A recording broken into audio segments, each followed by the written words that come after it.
Menurut pandangan Ibu nih, bagaimana peran perempuan muda dalam politik dan bagaimana generasi baru ini bisa membawa perubahan yang lebih progresif, Ibu? Melihat juga kan seakan-akan perempuan ini posisinya ada di bawah Oh begitu. baik, tingkat marginal maksudnya begitu. Ya betul.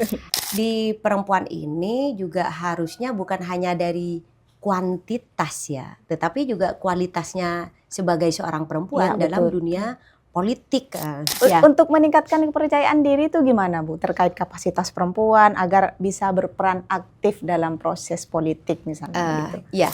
Dan ini menunjukkan bahwa perempuan dari tahun ke tahun kualitasnya bertambah bagus, bagaimana dia mau belajar begitu, Mbak.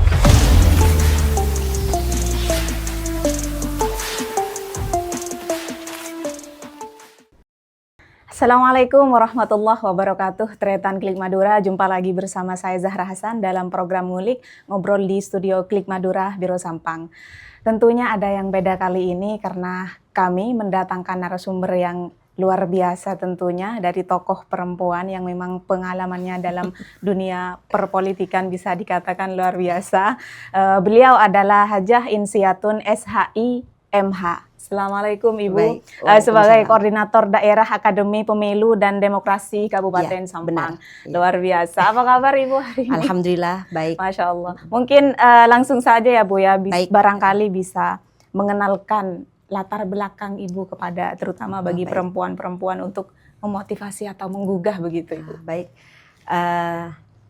Assalamualaikum warahmatullahi wabarakatuh. Saya Waalaikumsalam. Hajah Insiatun SHI MH yang pada kali ini saya ada di Akademi Pemilu dan Demokrasi Kabupaten Sampang. Saya juga berkecimpung di penyelenggara pemilu dari tahun 2012, Mbak, dan juga sampai di tahun 2023 sebagai Ketua Bawaslu Kabupaten Sampang. Sekarang saya ada di Jaringan Demokrasi Kabupaten Sampang dan kebetulan juga sebagai Koordinator Daerah Akademi Pemilu Kabupaten Sampang. Begitu mungkin, Mbak. Luar biasa, tapi sebetulnya di CV begitu luar biasa pengalamannya Ibu ya, tapi Iya. mungkin dijelaskan secara singkat Baik. begitu. Begini Bu Insi, manggilnya Ibu Insi. Baik. Menurut pandangan Ibu nih, bagaimana peran perempuan muda dalam politik dan bagaimana generasi baru ini bisa membawa perubahan yang lebih progresif Ibu? Melihat juga kan seakan-akan perempuan ini posisinya ada di bawah begitu. Oh baik, tingkat marginal maksudnya begitu. Ya betul. Baik Mbak Zahra, saya ingin menyampaikan dulu ya pada bagaimana sejarah dari gerakan perempuan sebelum nanti kita Betul, boleh, berbicara tentang superior dan juga terkait dengan marginalnya perempuan Betul. bagaimana. Tetapi yang perlu diberi catatan nih sebagai notit Iya. bahwa gerakan perempuan pertama kali itu adalah di tahun 1908 pada masa Raden Ajeng Kartini. Ya, di mana Raden Ajeng Kartini itu menyuarakan bahwa perempuan ini harus mempunyai pendidikan yang sama dengan Betul. laki-laki, yang mana kata Raden Ajeng Kartini adalah no life behind. Jadi tidak ada yang tertinggal nih dalam dunia pendidikan. Beralih di tahun 1928 bahwa di sana juga ada yang namanya Kongres Perempuan Indonesia pada tanggal 22 Desember tahun 1928. Yang ini sampai sekarang nih kita peringati sebagai Hari Ibu. Iya. Beralih di masa kemerdekaan. Di masa kemerdekaan itu di 1945 peran perempuan di perpolitikan dan pemerintahan ini sudah meningkat. Nah, sampai pada akhirnya di tahun 2023 nih ada yang namanya beberapa konsep afirmatif gender dan afirmatif yang mana 30% keterwakilan perempuan. Ini menjadi hal catatan penting, perempuan tidak seharusnya berada di titik marginal. Iya. Sekarang sudah banyak perempuan-perempuan yang berkecimpung di dunia politik. Bisa kita lihat ya, calon gubernur pada saat ini di Provinsi Jawa Jawa Timur ini tiga-tiganya nih Tiga-tiganya. perempuan. Ada Bu Lulu, ada Iya. Bu Risma dan juga Bu Hovifah. Betul, Begitu, betul. Mbak. Jadi seharusnya perempuan ini tidak mengecilkan keinginannya untuk berkecimpung di dunia publik, tetapi Betul. seharusnya mereka itu mempunyai hal yang terpenting yang sebenarnya ini daya positif gitu ya. Sekarang sudah diberi ruang oleh pemerintah maupun bukan hanya di eksekutif ya, legislatif dan juga yudikatif gitu, Mbak. Betul, berarti nanti tergantung dari peran perempuan itu sendiri ya Bu, mau atau tidak begitu berkecimpung. Iya, karena memang di perempuan ini juga harusnya bukan hanya dari kuantitas ya, tetapi juga kualitasnya sebagai seorang perempuan Ya, dalam betul. dunia politik. Khususnya kan politik itu sebenarnya menempati ruang strategis di ruang publik. Betul. Bagaimana sih perempuan itu bisa melaksanakan dan juga melakukan kewajibannya di ruang publik tersebut? Karena di politik ini adalah dengan bagaimana dia memberikan kebijakan, mengambil aspirasi masyarakat khususnya, bukan hanya dari aspirasinya laki-laki saja, Betul. tetapi yang mengerti perempuan ini juga perempuan di ruang-ruang publik tersebut. Begitu, Mbak Wan. Kalau menurut Ibu nih, mengapa keterwakilan perempuan itu dirasa penting sih Bu di zaman sekarang tentunya? Ya, itu memang amat sangat penting sekali ya, karena keterwakilan perempuan ini akan menjadi manfaat dan kebijakan itu akan sampai pada perempuan yang lain gitu. Seperti kita lihat nih, walaupun sebenarnya peran politik ini tidak harus di ruang publik, di domestik saja, di rumah tangga ini kita sudah menguasai kan begitu.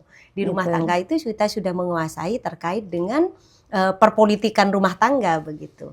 Tetapi bagaimana sekarang juga kita harus tahu ya, perempuan Madura itu sudah berpolitik aktif sebenarnya dan mandiri dalam politik gitu. Gimana perempuan Madura sudah menguasai ekonomi misalkan. Mereka sudah walaupun tidak mempunyai pendidikan yang lebih. Nah, perempuan Madura itu sudah bisa menjadi pedagang. Iya apa tidak? Betul. Iya, menjadi pedagang. Menjadi apa? Dia sudah ikut berniaga dan juga perempuan-perempuan sudah bisa mendidik dan lain sebagainya. Nah, ini bisa dibuktikan bahwa di ekonomi dan juga perputaran ekonomi serta di sosial dan budaya perempuan sudah menguasai.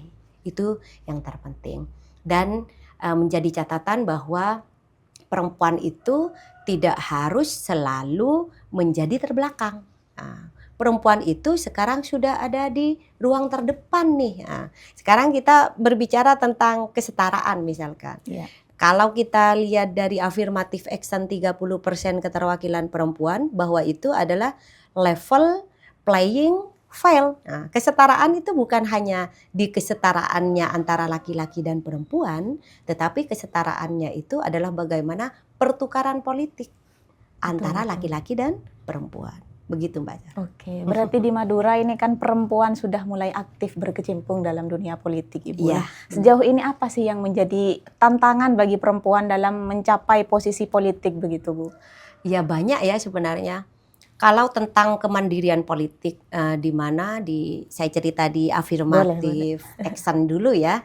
Di affirmative action itu bahwa di tahun 2023 yaitu di Undang-Undang Nomor 12 tahun 2003 nih. Itu terkait tentang pemilu DPR, DPD dan DPRD. Bahwa dari pendaftaran calon legislatif itu diperhatikan dari perempuan, 30% perempuan. Dan di Undang-Undang Nomor 22 tahun 2007 tentang penyelenggara pemilu, keterwakilan perempuan dari penyelenggara itu juga harus diperhatikan 30%. Ada satu lagi undang-undangnya, yaitu Undang-Undang Nomor 2 tahun 2008 yang sekarang perubahannya adalah Undang-Undang Nomor 2 tahun 2011 tentang partai politik. Bahwa dari pendirian partai politik dari 50 orang yang umurnya 21 tuh itu harusnya 30% dan wajib 30% adalah perempuan. Nah, dari undang-undang ini sebenarnya bisa dilihat apa sih tantangannya katanya Mbaknya itu. Iya. Sudah ada nih regulasinya. Betul.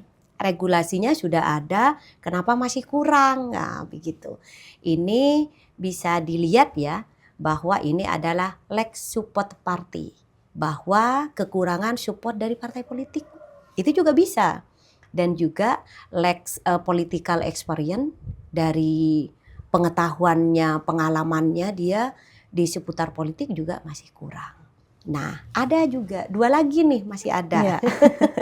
Jadi banyak kekurangan Iya. perempuan itu terkait dengan beberapa hal mereka tidak bisa dan berkecimpung di politik. Ada lack political education, kurangnya pendidikan politik Ya. perempuan itu. Dan yang terakhir adalah lack media coverage, di mana mereka kurang di branding sama partai politik, sama dianya sendiri juga. Dia tidak bisa mengeksplorkan diri kepada masyarakat bahwa saya bisa.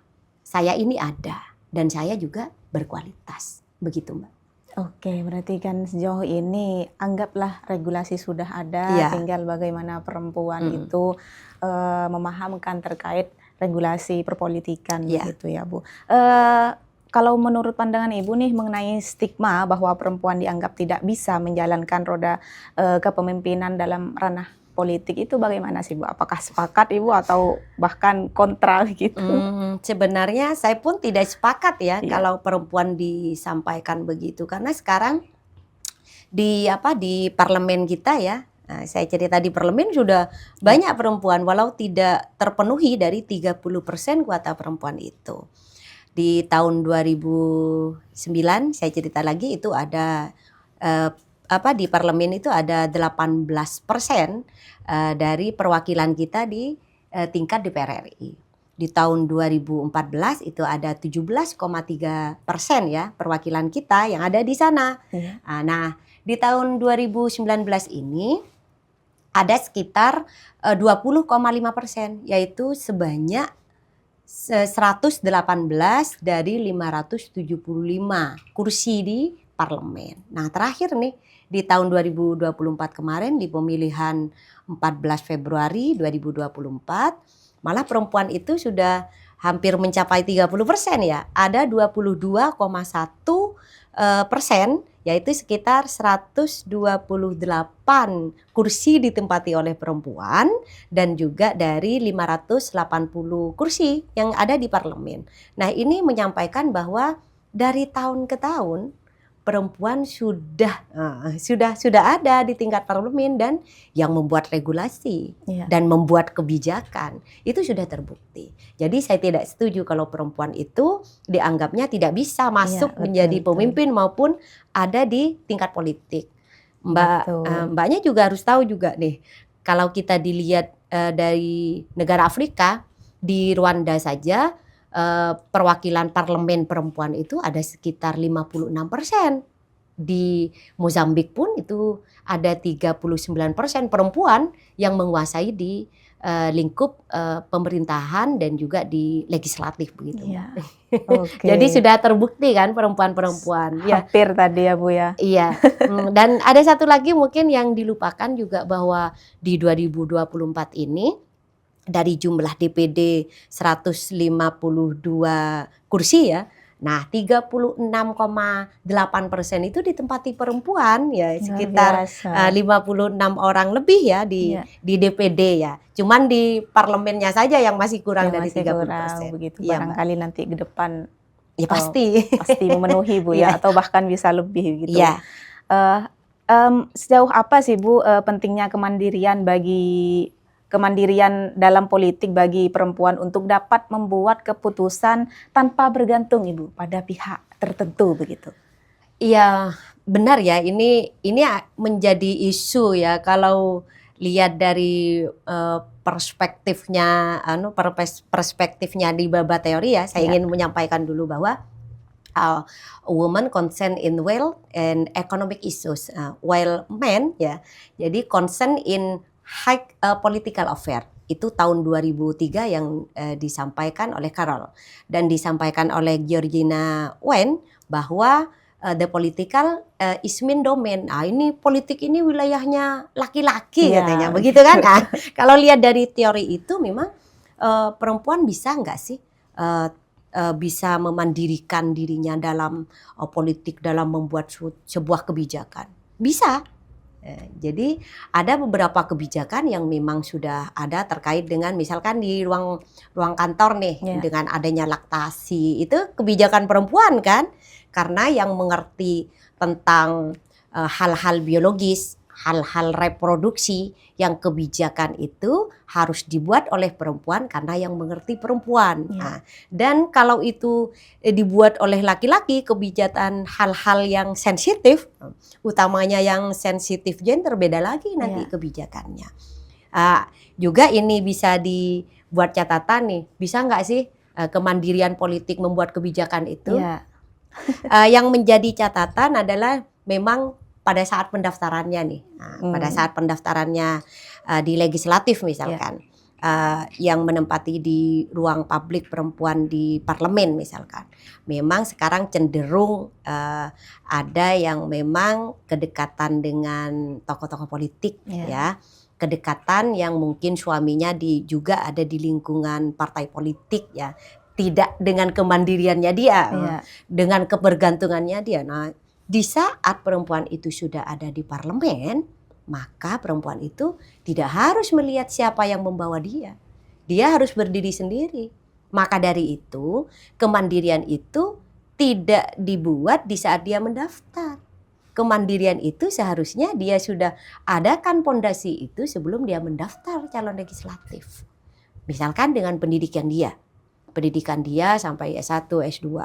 Kemandirian dia misalkan dari dia berkecimpung dalam organisasi, memimpin organisasi, dan berkecimpung di masyarakat luas, juga dia harus sudah selesai dengan dirinya sendiri.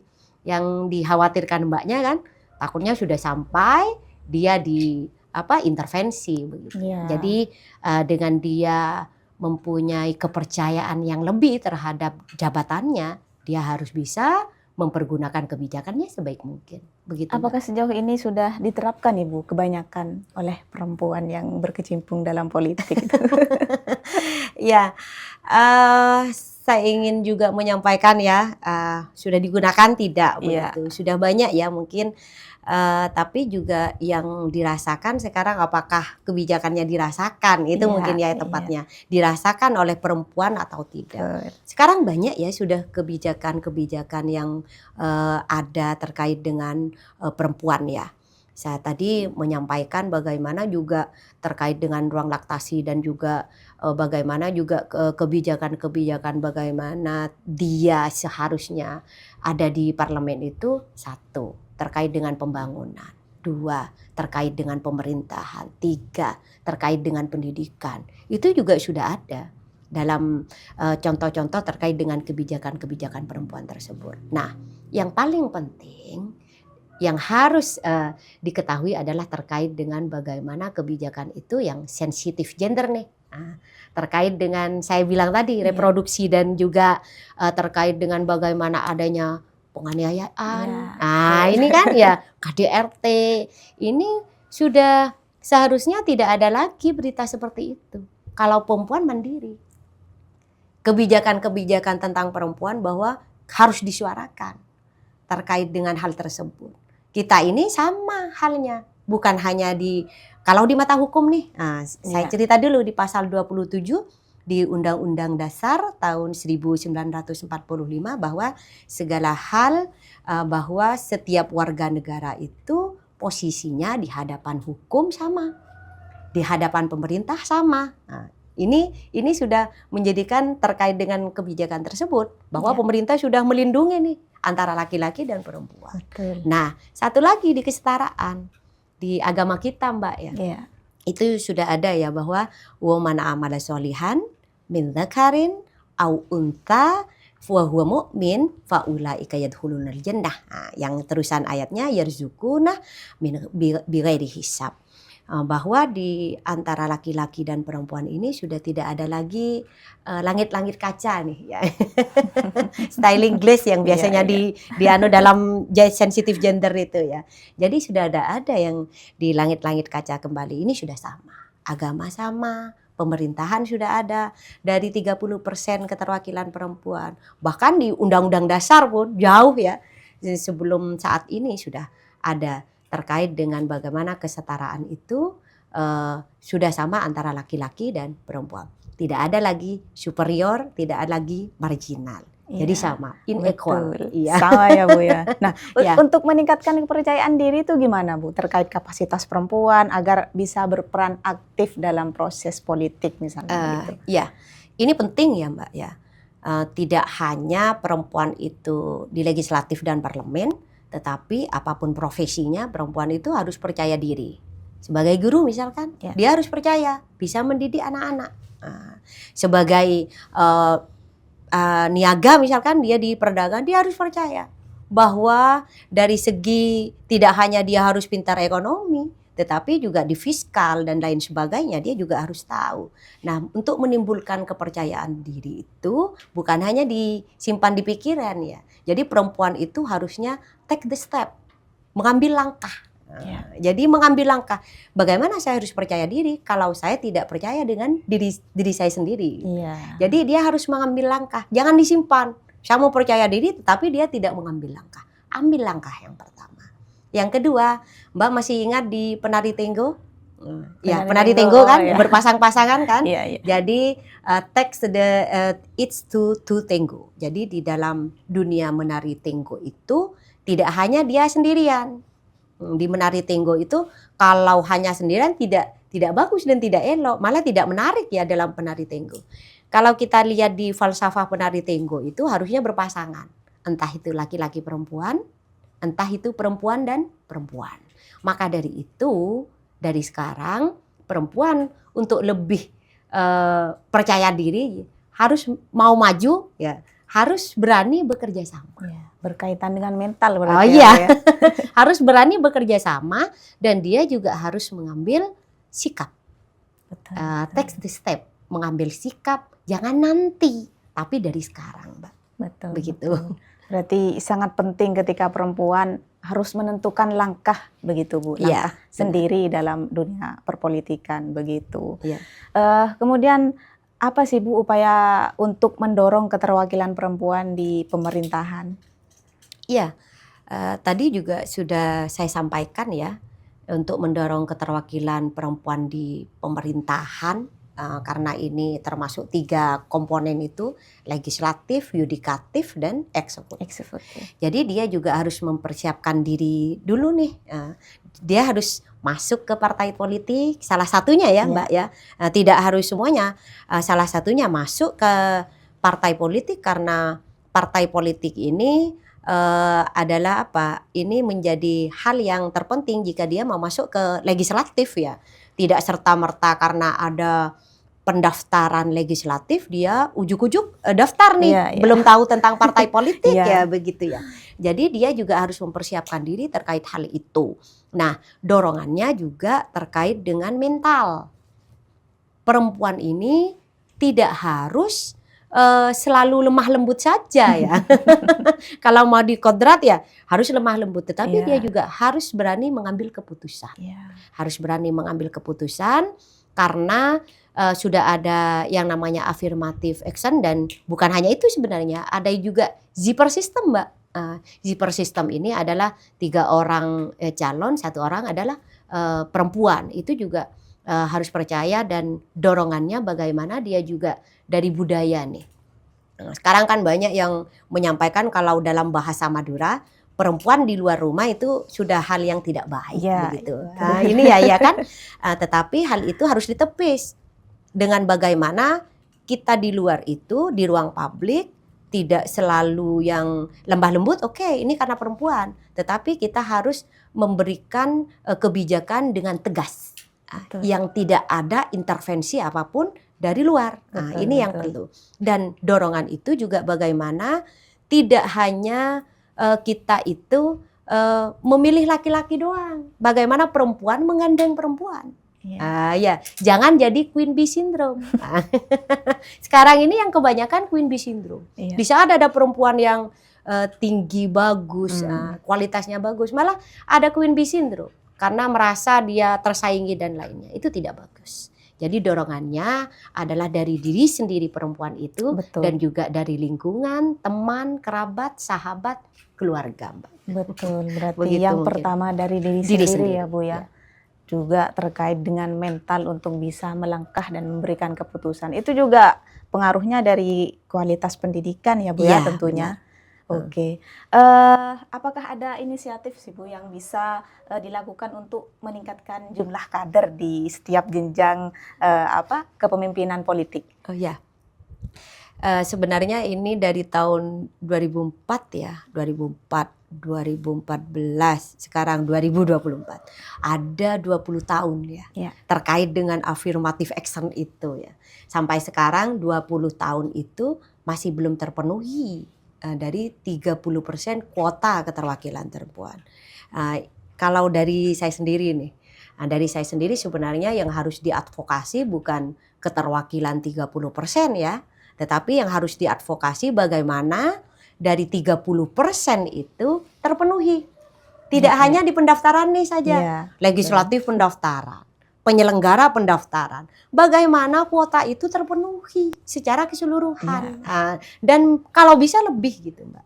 Jadi saya kira terkait dengan inisiatif itu, bagaimana perempuan-perempuan yang sekarang jadi menteri, wamen, yang ada di legislatif perwakilan kita 128 orang itu memang menyuarakan hak-hak perempuan terkait dengan bagaimana perempuan ini bisa meningkatkan kualitas, bisa meningkatkan kuantitas, tidak hanya kuantitas jadi catatan, tapi kualitas. Bagaimana perempuan itu duduk di ruang publik dan mereka memang menjadi support bagi perempuan-perempuan yang lain. Begitu.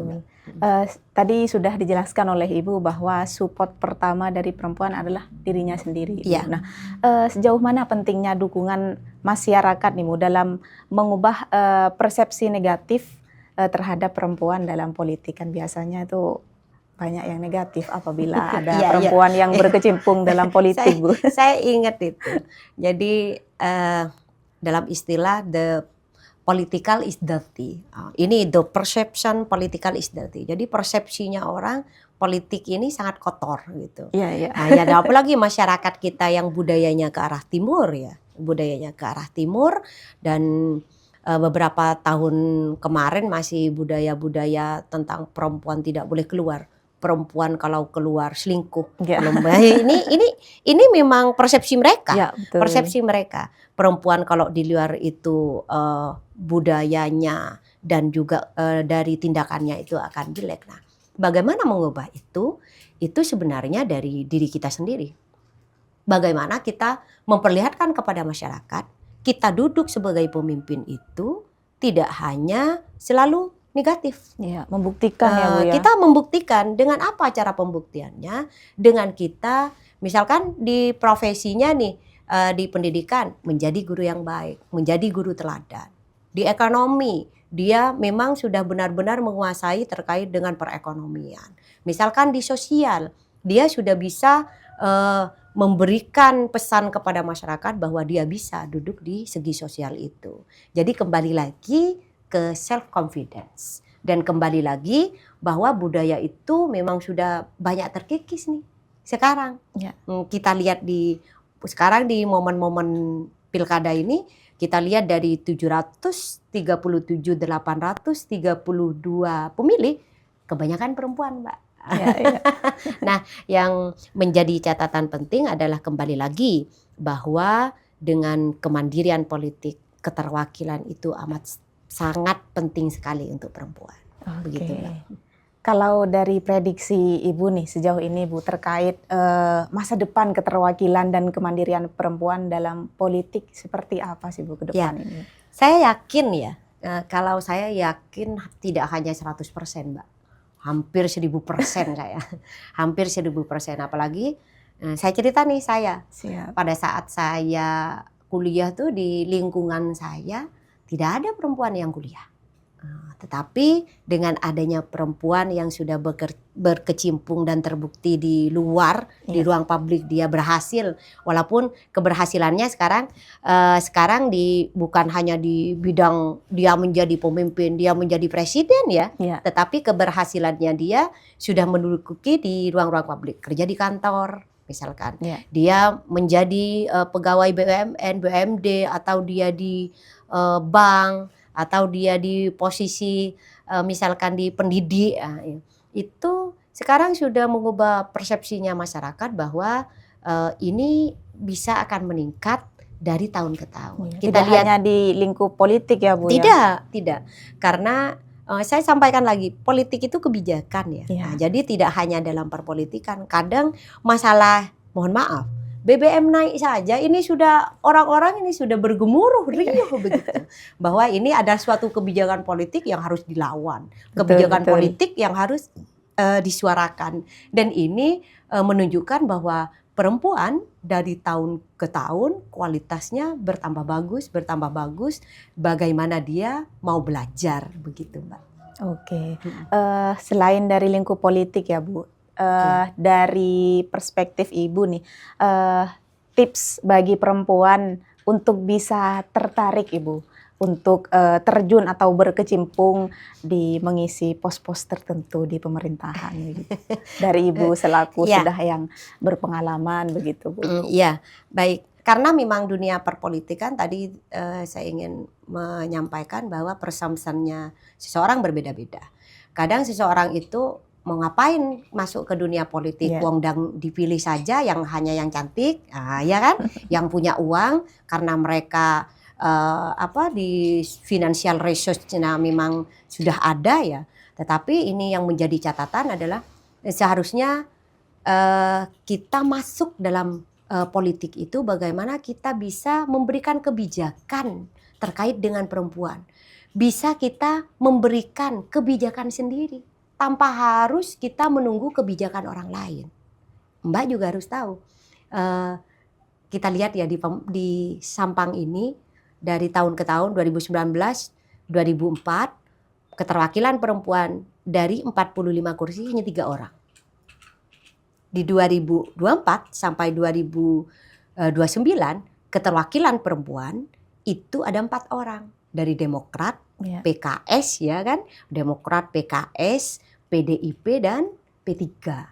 Ini hanya masuk 1 orang dari meningkatnya 1 orang. Berarti kan memang dari keinginannya untuk berkecimpung di politik juga amat sangat rendah ya. Betul. Nah, dan ini dari segi kebijakan paling tidak kita kan tahu nih seharusnya dengan masuknya perempuan ke dunia politik bisa membuat kebijakan sendiri. Yang kedua, bisa mengambil aspirasi masyarakat. Apa sih kebutuhannya perempuan? Itu bisa kita masukkan. Dan ini bisa dilakukan oleh seorang perempuan. Dan saya inginkan bahwa benar seperti Mbaknya tadi, bagaimana 30% itu harus terpenuhi begitu ya. Sekarang jangan sampai 30% itu hanya gimmick ya. Hanya gimmick yang tidak terrealisasikan dari tahun ke tahun. Maka dari hal itu sudah bisa menjadi catatan ya. Dari tahun ke tahun sudah ada penambahan, sudah ada peningkatan kualitas, Mbak. Begitu. Oke, terakhir nih Bu. Ya. Barangkali sebelum ditutup Ibu barangkali ada closing statement yang perlu disampaikan kepada Tretan Klik Madura khususnya Ibu dalam lingkup perempuan bagaimana untuk bisa berani mengambil langkah, berani upgrade dirinya untuk menjadi lebih baik tentunya dan tanpa intervensi dalam mengambil keputusan, juga bagaimana membangun jaringan Bu, kemudian meningkatkan keterampilan dalam kepemimpinan. Jadi perempuan tidak hanya diremehkan, oh ini nggak bisa nih kayaknya. Jadi kita buang statement seperti itu dan cara menghadapi tantangan untuk perempuan ini begitu Bu. Barangkali sebelum ditutup silakan Ibu. Baik, terima kasih Mbak. Saya ingin menyampaikan terakhir ya untuk perempuan-perempuan khususnya di Kabupaten Sampang. Saya mengutip dari bahasa Hillary Clinton ya. it's hard to be a woman. Jadi sangat sulit untuk menjadi perempuan. You must think like a man. Harus berpikir seperti pria, act like a lady. Dia harus bertindak seperti wanita, seperti seorang ratu, ya, seperti seorang perempuan, and look like a young girl. Dan dia harus berpenampilan dan harus kelihatan seperti anak muda.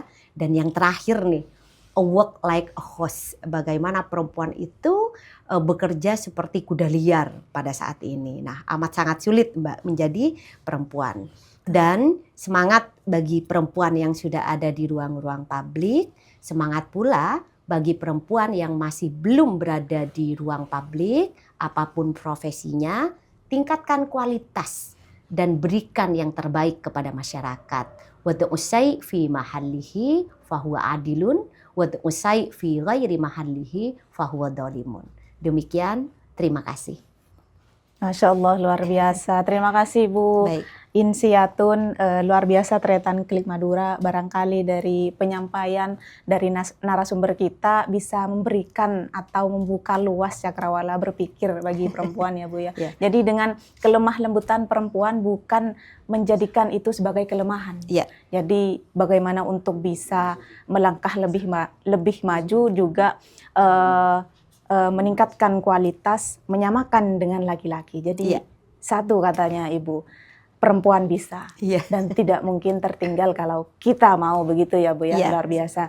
Terima kasih Ibu. Baik. Insiatun, semoga sama-sama. selalu sehat ya Bu dan Amin, selalu amin. sukses. Amin. Juga terima kasih kepada Tretan Klik Madura.